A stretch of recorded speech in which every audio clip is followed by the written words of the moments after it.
Nascidos com diversas finalidades e linguagens, os quadrinhos evoluíram ao ponto de criar a sua própria linguagem, ganhando assim o seu próprio público. Linguagem essa que nasceu como críticas políticas densas, mas que logo viraram uma ferramenta de entretenimento massivo e barato que entretinha o mais jovem garoto sonhador até o adulto mais inspirado. Os heróis, personificados nos roteiros e representados nas artes dos jornais, contavam diversas histórias mirabolantes sobre figuras protetoras que nasciam do povo. Figuras mitológicas tão épicas que, de tempo em tempo, encantavam o mundo e se consagravam na memória histórica popular como clássicos imortais que, até hoje, são lembrados, recontados e adaptados para diversos públicos. No entanto, com a existência comum dos heróis nos quadrinhos e também no cinema, o épico se tornou um caso comum e muitos se encontraram meio entediados com os formatos de heróis apresentados atualmente. E agora, com certos fenômenos sociopolíticos injetados nesses heróis, fica cada vez mais difícil encontrar histórias originais e divertidas que entretinham os leitores apenas pela sua essência de ser um herói. E diante desse contexto, eu tive uma grata surpresa, certo? Eu me deparei realmente com uma obra que foi tão boa, foi tão divertida, cara, que me fez realmente escrever um roteiro, me fez assim pensar, cara, por que não fazer um vídeo para ele, certo? Por que realmente não criar um roteiro, analisar ele certinho e transformar isso num vídeo, certo? Cara, eu não vi realmente o porquê não fazer, certo? Então, sem mais delongas, meu nome é Storyteller Davis, sou escritor e roteirista de histórias e quadrinhos, e você realmente está em mais um episódio do Hora da Revisão, aqui na Story Notes.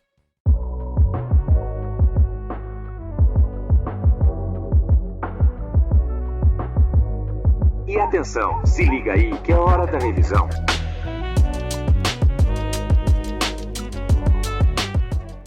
Bom, pessoal, eu queria realmente começar esse vídeo porque esse vídeo realmente vai ser uma anomalia, certo? Não tô dizendo que o vídeo vai ser ruim, só tô dizendo realmente que ele vai ser uma anomalia. Ah, Davi, por que ele vai ser uma anomalia? Porque o Hora da Revisão, a sua cerne, né, a cerne do Hora da Revisão é basicamente de fazer vídeos longos, certo? Então, não se espante se você chegar aqui, não só se você for novo ou velho e tal, não se espante se você chegar aqui no quadro desse canal, desse quadro aqui específico, que é a Hora da Revisão, e encontrar vídeos de 1 hora, 2 horas, certo? Não se preocupe porque realmente é um quadro, uma playlist feita realmente para ter análises desse tamanho, no caso, certo? Porque não é só uma análise, é a análise do personagem, às vezes conta realmente com uma acessibilidade da obra para as pessoas que não conhecem e outros mais, certo? Então, de fato, é um trabalho mais longo e é um trabalho um pouquinho mais trabalhoso, certo? Mas esse aqui não, esse aqui vai ser um vídeo mais curto e ainda assim vai manter a mesma qualidade dos outros. Aliás, você conhece os nossos outros vídeos, no caso, os nossos outros episódios do Hora da Revisão? Eu vou deixar o link da playlist aqui no canto, certo? A playlist inteira, a gente fez realmente 3 episódios, esse aqui é o 4, e haverão realmente mais episódios de mais obras, certo? Mas realmente o episódio que eu mais posso recomendar pra você é o episódio do Control e é o episódio realmente da Lara Croft, que no caso realmente é uma análise não só da personagem, mas também da necessidade da criação da Lara Croft sobrevivente e outros mais, certo? A gente abre esse debate e o vídeo realmente está presente aí pra você, certo? Aliás, muito obrigado para quem deu realmente feedback no vídeo. Para você que não conhece, é só clicar depois do vídeo e também verificar, certo? Mas enfim, o que é o Cover? Cover realmente é um herói brasileiro, de uma HQ brasileira, criada por José Amorim Neto, ou José Amorim, para você realmente conhecer ele um pouco melhor, certo? Ele basicamente tem várias versões, certo? Mas a versão mais básica dele é o seu arco de origem, que ele tem 13 episódios. E 13 episódios não, 13 edições, certo? E por mais que você veja aqui, ó, cara, isso aqui tudo é cover. Isso aqui, nossa, eu tô muito pequeno. Isso aqui tudo é cover, gente. Isso aqui tudo é cover, tudo material de cover. E isso aqui que eu tô na mão realmente é o que a gente vai analisar hoje, que no caso é o arco inicial das 13 edições de cover. E onde é que você pode encontrar? Eu quero começar realmente de onde você pode encontrar. Cara, você pode encontrar isso aqui realmente na editora do José Amorim, que no caso é a MV Produções, porque ele não tem só cover, ele tem realmente vários outros heróis. Ele tem o Assombração, ele tem o Starboy e Julia, tem o Batedor, tem cover e tal.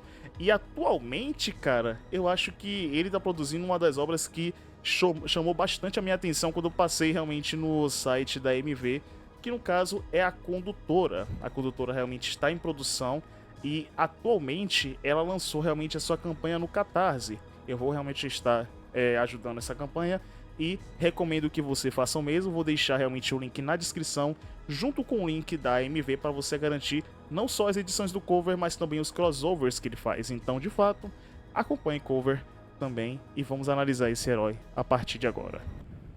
Olha, eu poderia fazer uma analogia muito elaborada do que é realmente o cover, certo? Fazer várias analogias e outros mais, só que isso daria muito trabalho. Então vamos fazer o seguinte, vamos pegar realmente o easy way out, vamos pegar realmente a parte mais fácil. E vamos usar realmente a descrição que está em cada verso do arco de origem. E o que que diz?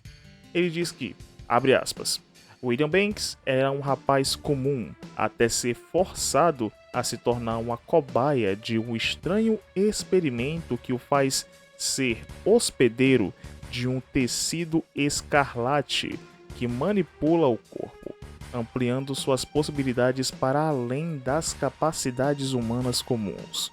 Banks deve então aprender a conviver com essa dualidade enquanto utiliza-se dos poderes do traje que o reveste para empreender uma caçada a quem o criou. Pronto, é exatamente isso que é o cover. É no seu tecido base, na base da sua história, na fundação da sua história, é exatamente isso. Mas é claro, vamos analisar realmente outros pontos. Cara, eu queria começar essa análise, velho, e... deixa eu pegar aqui a HQ. Eu queria começar essa análise falando basicamente da arte de cover, certo? Deixa eu só abrir uma página boa aqui, para que não tenha spoiler. Porque, rapaz, a arte dessa HQ é muito foda, porque ela é clássica, sabe? Não clássica do jeito que vocês estão pensando, mas ela é clássica por ser realmente muito boa, sabe? Vamos começar realmente com a capa, certo? As capas, os artistas que mais me impressionaram na capa, certo? Que mais tem destaque na equipe de capas do cover são Matias Strebe, depois tem o Gabriel Santana, depois tem o Bruno Lima e também tem outros realmente que participam da equipe de capas, certo? E que fizeram ótimos trabalhos em relação às capas do cover.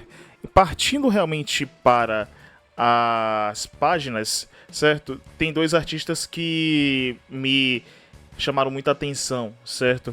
Que no caso foi o Pedro Lucas e o Lennon Behrens. Lennon Behrens é um amigo pessoal meu, certo? Eu tenho amizade com ele há 10 anos, no caso. E ele realmente incentivou a fazer essa análise quando o cover estava sendo publicado e outros mais. Muitas pessoas estavam conferindo, muitas pessoas estavam analisando e outros mais.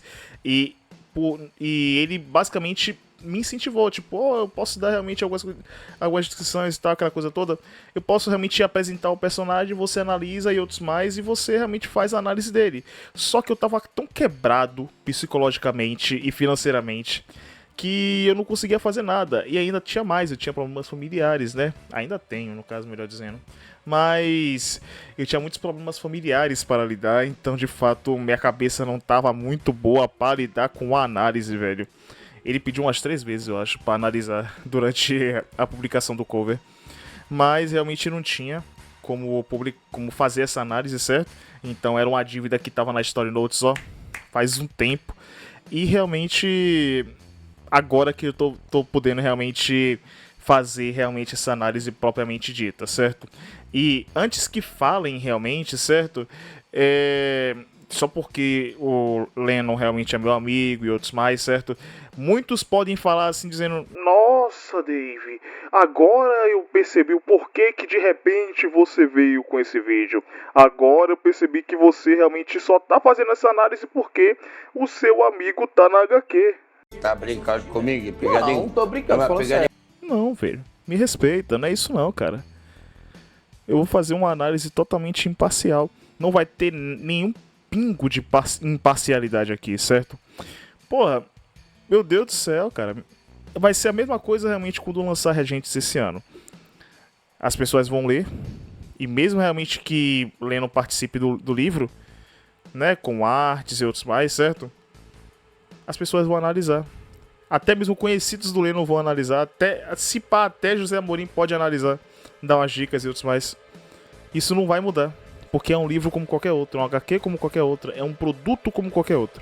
Então pode ficar tranquilo, promessa de dedinho, cara, que eu não vou realmente parcializar essa análise, certo? Vai ser uma análise totalmente fria e tal, sobre o produto que eu li, e realmente ele está começando aqui agora essa análise, certo? E como eu disse, é uma arte muito foda, é um produto muito foda artisticamente, certo?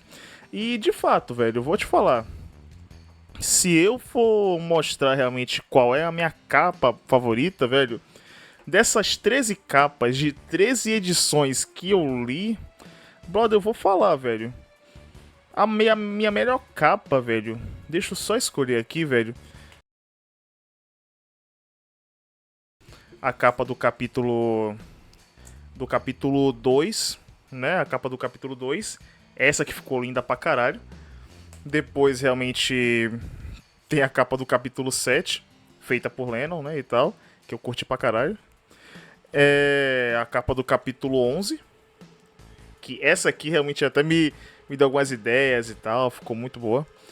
E se pá, realmente a minha favorita foi a capa do capítulo 12. Isso aqui, se tivesse um filme, velho, teria que ter uma adaptação dessa capa, velho. De fato. É muito bonita de verdade. Então, claro, minha favorita ficou realmente com a capa 12, certo? Mas as outras realmente são tão bonitas quanto. Voltando um pouco mais para a arte, certo? Falando um pouco mais profundamente em relação à arte do cover, ela é bem equilibrada, posso dizer, certo? Na leitura haverão momentos onde ela, claro, como toda HQ, certo? Haverão momentos onde ela é muito quadrada, muito fria, sabe? Parecendo que a gente só tá vendo um conjunto de wallpapers no Pinterest. Tem realmente esses momentos de assim, frieza na arte do cover, certo? Mesmo que a cena exija realmente essa frieza, você sente assim que não tá realmente muito legal, tá muito quadrada, tá muito feia, tá muito fria, sabe? Tem momentos assim, é natural realmente que toda HQ tenha, certo? Mas tem outros momentos, cara, que a edição ela vira basicamente um One Punch Man. E esse exemplo do One Punch Man é porque o mangá de One Punch Man, ele parece uma animação viva, sabe? Tipo, é uma sequência atrás da outra, atrás da outra, atrás da outra, certo? E a arte, em relação realmente ao cover, tem momentos em que ela pega no tranco, cara, e você fica vendo assim, cara, parece que tá animado mesmo, sabe? Tá muito, muito bem feita realmente. E vale um destaque, certo? Em relação às 3 últimas edições, certo? Que no caso é a edição 10, 11, 12. Eu acho que a 13 pode incluir ela também, certo? Que no caso realmente são as 3 edições onde ela basicamente entra numa sequência ali, velho, que parece até uma transição de música, sabe? É uma sequência muito bem feita e que vale a pena realmente o tempo da leitura, certo? Sem contar as cenas de ação realmente que são muito bem feitas também.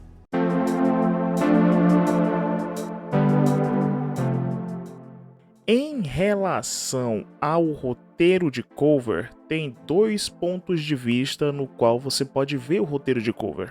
O primeiro ponto de vista é quando nós brutalmente comparamos o roteiro de cover com tudo que a gente já viu em relação a heróis nacionais, pois eu tenho a minha própria crítica em relação a heróis nacionais, acho que não cabe nesse vídeo, mas se eu for dar realmente uma palha sobre realmente a minha crítica, posso dizer realmente que muitos dos heróis nacionais ou são cópia de heróis que já são consolidados na Marvel, DC e editoras que são bem consolidadas no mercado, ou então são ideias que não se sustentam e que ficam parecendo apenas conceitos vivos diante realmente do mercado nacional. Tipo, o cara não trabalha direito o herói, ele fica realmente só realmente com aquele conceito e passa aquele conceito para frente. Mas, como eu disse, não cabe realmente eu colocar uma crítica para o mercado nacional, afinal, eu vou fazer um vídeo, um Hulk, né, que no caso são vídeos mais curtos, variam, né, entre vídeos mais curtos, react e tal.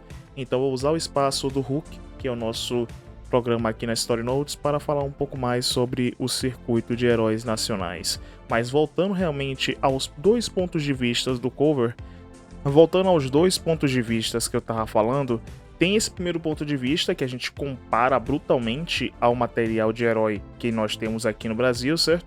E ele acaba se destacando por ter realmente uma preocupação em criar um mundo e desenvolver a história naquele mundo. Você percebe que Cover, ele se preocupa em desenvolver o world building, que no caso é a criação do mundo, ele se preocupa em ter desenvolvimento de personagens, certo?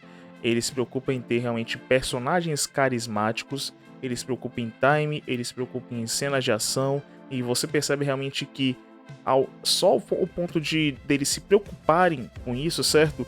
Já destaca ele de vários heróis nacionais nos quais, como eu disse anteriormente, certo? Eles parecem realmente mais conceitos, e esse aqui não, esse aqui parece ser um herói mais formado. E por isso mesmo, certo? Tem esse ponto de vista de que, quando a gente compara brutalmente, ele parece realmente um material mais sólido e mais bem construído em relação realmente ao que a gente tem hoje. O segundo ponto de vista seria em relação a uma visão mais ampla, em relação realmente a gente ampliar a lupa, pois quando a gente amplia a lupa e coloca o cover numa visão geral, ele se torna realmente um roteiro de bom para mediano, pois assim, não é algo que deixa ele ruim, mas assim, desce realmente um pouco de ótimo, que ele estava no mercado nacional, para um mercado bom, afinal realmente a gente ampliou a lupa. E por que acontece isso? Por que acontece essa discrepância? Porque muitos dos roteiros que a gente vê hoje no mercado de quadrinhos geral, certo? Eles sofrem realmente de alguns clichês, e o cover, a essência do cover comparado ao mercado geral de quadrinhos, ele é uma essência cheia de clichês. Lembrando, gente, que clichê não é errado, o excesso de clichês que é errado. Mas a sua história ter clichês, ou então você construir um personagem com base em alguns clichês, sem exagero, realmente não é errado. O que é errado é você exagerar e usar os clichês como muleta, e achar realmente que isso tá certo, que isso vai te entregar um bom resultado em relação à história. Mas o cover, numa visão geral, ele se torna bom para mediano porque ele é uma história cheia de clichês. E porque realmente muitas das pessoas que se depararem com o cover, ele vai olhar assim e vai dizer: nossa, é mais uma história tipo um clássico, né? A máxima, né?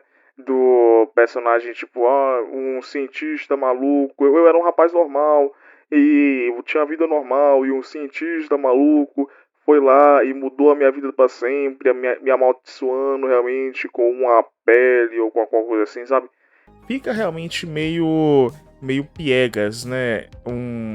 Quando você olha de uma visão realmente mais geral a história do cover. E muitas pessoas vão olhar realmente isso é normal realmente. Muitos leitores, por conta de estar vendo muita coisa dessas do mercado, eles acabam realmente prevendo, tendo algumas previsões, alguns preconceitos do que vai acontecer na história. Isso acontece muito com história de apocalipse, fim do mundo, né? Ou então história de zumbi. Porque quando a gente vê uma história de zumbi, seja em livro, seja em mangá, seja em HQ, seja em filme, a gente já imagina, tipo, nossa, apocalipse zumbi, o protagonista, ele saiu de manhã, né, e tal, ou então ele tava dormindo e acordou realmente com o alarme da cidade que tava tendo invasão zumbi e 2 zumbis entrando na casa dele e tal. E aí lá na frente, na história, descobre que ele tem um sangue para curar o apocalipse zumbi, sabe? Sabe que fica meio piegas?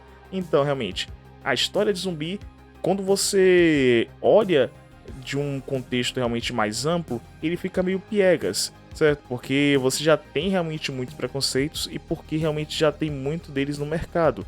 Então você acaba realmente se afastando do roteiro do cover, certo? Avaliando ele por fora somente realmente por essa base dele, né? Por essa apresentação dele que acaba realmente afastando deles porque tem vários clichês que já estão em excesso no mercado. E como ele abusa muito desses clichês no início da história, principalmente em arco de origem, isso pode afastar muitas pessoas, certo? É uma visão realmente pessoal, não sei se ficou realmente muito claro para vocês, mas realmente é uma das críticas. Um outro ponto que deve ser levado em conta em relação à história do cover é a sua velocidade. Tipo, a velocidade das coisas que acontecem com os personagens, das coisas que basicamente movem a história do cover. Porque assim, eu não sei se isso vai acontecer com você que vai ler HQ, porque com certeza você vai ler, mas eu não sei se isso vai acontecer com você aí do outro lado da tela que vai ler essa HQ, mas comigo eu senti que as coisas, os acontecimentos que ocorrem na HQ, eles são muito apressados, eles são muito rushados. E por serem rushados, eles acabam perdendo o peso que eles deveriam ter. Por exemplo, eu vou pegar realmente os acontecimentos do capítulo 1. O capítulo 1, pra mim, eu acho que ele sofre muito disso, porque você sente que as coisas que acontecem com Banks, eles deveriam realmente ter mais espaço. Porque, por exemplo, ele teve realmente... Vamos pegar um exemplo aqui do capítulo 1. Uma hora o Banks iria demitido, outra hora ele tá conversando com a mãe, outra hora ele tá no laboratório e outra hora ele tá sofrendo por causa do traje. E esses acontecimentos citados, eles têm um espaço de quê? De 4 páginas, 3 páginas? É muito rápido e você sente realmente que a história deveria respirar um pouco.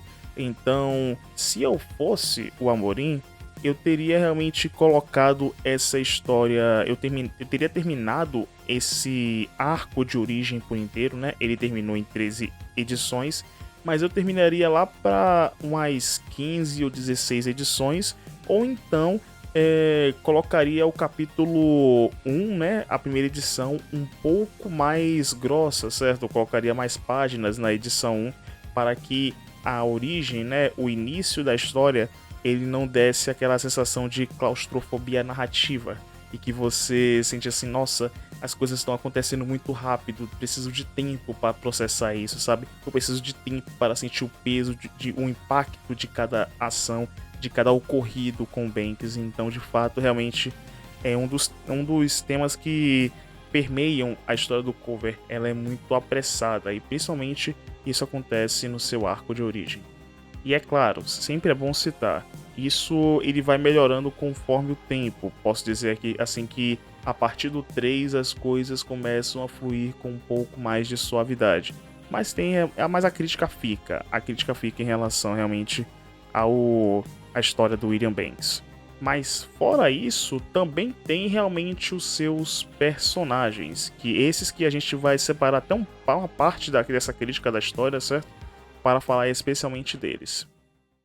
Sobre os personagens, nós temos 3 pilares na história do cover que eles funcionam muito bem. São 3 realmente pontos, 3 personagens que juntos eles formam uma configuração bem interessante.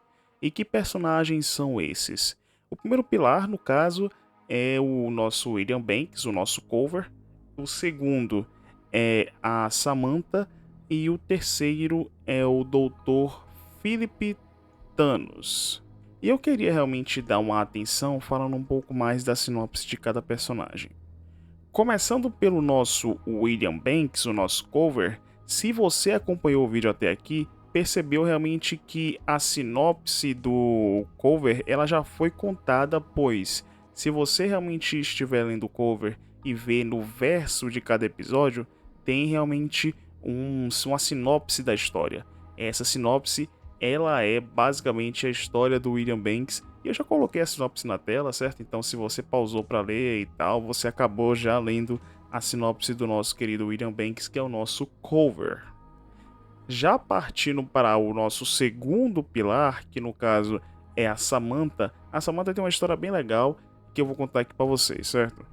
Samantha, ela é uma mulher com um passado conturbado e trágico que anteriormente servia a um culto liderado por um personagem que a gente vai ver no capítulo 2 chamado Máximo. Esse que vê Samantha como uma escolhida e que volta e meia acaba alimentando as esperanças dela com uma promessa de que ele ofereceria uma tal liberdade. Porém, conforme o tempo passa e a idade avança, Samantha se vê menos crente nas promessas de Máximo e a chegada de Culver começa a sacramentar uma dúvida na vida de Samantha. Uma primeira é se ela vai ficar realmente com o Máximo, acreditando nas histórias dele, ou então realmente ela vai seguir com o Culver, certo? E vai realmente tomar uma mudança de vida. E aí realmente esse dilema é o que permeia a vida de Samantha, pelo menos nos primeiros, né, no início do arco dela. E o terceiro, e não menos importante, no caso é o Dr. Philip Thanos. E esse doutor, certo, no caso do Dr. Philip Thanos, ele é um homem totalmente dedicado à ciência, ele não é ligado a nada moderno, ele não tem nenhuma ligação com a modernidade. Ele é um homem da ciência que vive para a ciência e que tem alguns interesses peculiares. E o projeto da vida dele é um projeto chamado Culver. Culver, que, pelo entendimento de leitura da história, é um tecido vivo, é um tecido biológico vivo, certo? Que, ao entrar no usuário, aprimora as suas capacidades neurológicas e motoras, fazendo com que ele possa fazer várias atividades ao mesmo tempo, adquirindo força, agilidade, velocidade, flexibilidade e outros mais, certo? E basicamente tornando ele um super-humano pronto para qualquer coisa. Entretanto, quando você vê a história, você percebe realmente que é uma arma biológica. Então, não é realmente um projeto para algo doméstico, e sim realmente uma arma biológica que realmente permeia a vida dele, e basicamente ele vai dar a vida para manter realmente essa arma, certo? E é claro, o maior propósito dessa arma é a autodefesa. Então ela é extremamente forte, extremamente ágil e deixa o usuário ainda mais rápido do que um ser humano normal. Eu queria fazer uma análise breve, certo, de cada personagem, de cada base, começando realmente pelo William Banks, porque, cara, o William Banks, eu posso dizer, velho, com toda certeza, que mesmo com o contexto moldando e quase forçando ele a ser um personagem mais artificial, mas mais do mesmo, certo? Ele de fato é um dos personagens mais maduros que eu já encontrei numa história, certo? Até numa história brasileira. Eu arrisco dizer realmente que é um dos personagens mais maduros, porque as reações do Culver, as coisas que estão acontecendo ao seu redor, são muito realistas, são muito condizentes do que um ser humano falaria, certo? Tem muitas vezes que ele até lembra um cara, velho, um personagem de um HQ que eu tô lendo, que no caso é o Zack Overkill, que é um personagem mais turrão, mais realista, mais pé no chão e tal. Então tem vezes que ele banca realmente o Zack Overkill de Cognito, né? Pra quem não sabe, o Zack Overkill é de um HQ chamada Incognito, muitos de vocês não vão saber, mas é escrita realmente pelo Ed Brubaker. E basicamente o Culver ele banca um pouco de Zack Overkill, e ele também vai evoluindo, certo? Se tornando um personagem mais maduro, mas enquanto ele tá lidando com as adversidades do mundo, ele banca um pouco de Zack Overkill, e eu gosto muito disso nele. Já pulando pra Samantha, a Samantha ela tem um probleminha que é bem notável, porque a apresentação dela eu não gostei muito não, porque fica muito difícil de crer que ela estava sofrendo nas mãos do Máximo, porque ela disse que o Máximo ofereceria realmente uma liberdade para ela. Só que quando você vê ela esteticamente, você vê que é uma garota bonita e tal, aquela coisa toda. E você fica pensando, bicho, essa garota é tão bonita assim, ela não, nenhuma vez ela não tomou um ímpeto de cair fora desse culto, ou então denunciar esse culto, já que ele é um culto, certo? Uma seita. Ela não, realmente não tomou uma ciência de denunciar ele, certo? Não fica meio estranho, fica meio... perde a credibilidade da personagem. Mas isso é só no início. No final da história, ela é uma personagem muito diferente, mais evoluída, certo?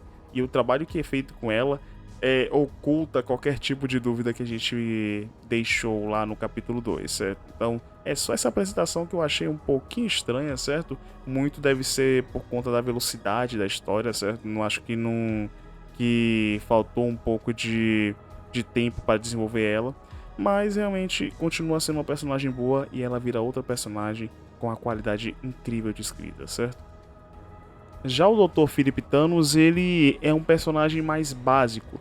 Ele não é o tipo de vilão que você vai esperar realmente que vai fazer várias filosofias, vai pensar no mundo, vai filosofar sobre o mundo e outros mais. Como os vilões que a gente vê hoje em dia, ele é um vilão mais básico, mais simples, certo? E ele é um vilão mais direto. Tanto que ele lembrou até os vilões da saga Metal Gear, que eles são vilões mais práticos, certo? Hideo Kojima, ele escreveu vilões mais práticos para os últimos Metal Gears que a gente teve antes do Metal Gear 5. E quando eu vi o Philip Thanos, eu disse, cara, ele parece um personagem, um vilão de Metal Gear. Se ele quiser alguma coisa, ele vai atrás, ele não vai realmente fazer uma filosofia para depois ele ir atrás, sabe? Realmente é bem interessante isso, certo? E lembra bastante o Liquid Solid, que é bem mais direto e bem mais prático. Então é um vilão que faz por onde, cumpre o seu papel e nada demais, certo? Mas ainda assim é um vilão muito bom. E toda essa configuração funciona e torna a história ainda mais crível para o leitor e deixa a leitura mais divertida para vocês. Então é isso, pessoal. Espero realmente que vocês tenham gostado do vídeo. Cara, é uma HQ que eu recomendo demais. Mais uma vez, reforçando realmente, vão na MV Produções, tanto no perfil quanto realmente no site, certo? Comprem as HQs e se vocês não puderem comprar as HQs, pelo menos ajudem realmente o projeto do A Condutora, que vai ser um projeto tão bom quanto o nosso querido cover, certo? E o básico, né? Não se esqueça de avaliar o canal, deixar o like, deixar a inscrição, ativar o sininho e outros mais, que a gente vai ter realmente conteúdos para esse canal também. Eu só queria realmente me desculpar por vocês pelo sumiço, né, que teve. Eu sei que teve muitos assuntos rolando por aí, só que eu tava produzindo um vídeo pro nosso quadro, né, de parceria do Taverna do Sovica, que no caso é o Andarilho Mitológico. Demorou pra cacete esse vídeo, puta que pariu. Demorou pra uns infernos esse vídeo, velho, porque eu tive que procurar algumas coisas em japonês. E mesmo assim, certo, ainda não deu certo. Eu tive que correr realmente pro Wikipedia pra ver se eu ia pro prazo, certo? Mas ficou um vídeo muito bom, quase um documentário inteiro sobre a mitologia japonesa. E realmente, quando tiver realmente lançado na Taverna do Sovica, eu vou mandar lá pra vocês conferirem também, certo? Então, no mais é isso, só reforçando, deixa o like, se inscreva no canal e ativa o sininho, visitem a MV Produções ou então ajudem realmente no Catarse de A Condutora e nos vemos na próxima. Até mais, pessoal!